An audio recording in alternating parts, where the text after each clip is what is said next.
Staring at herself in the mirror on the restroom door.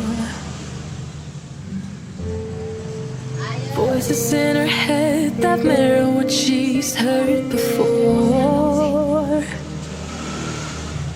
All the things they said to hold her back, they never seem to leave her head and tend to keep her mind at war. All the things they said to hold her back, they keep her locked inside of all the times when she's been hurt before. Her eyes are swollen as she tries to hold her tears back.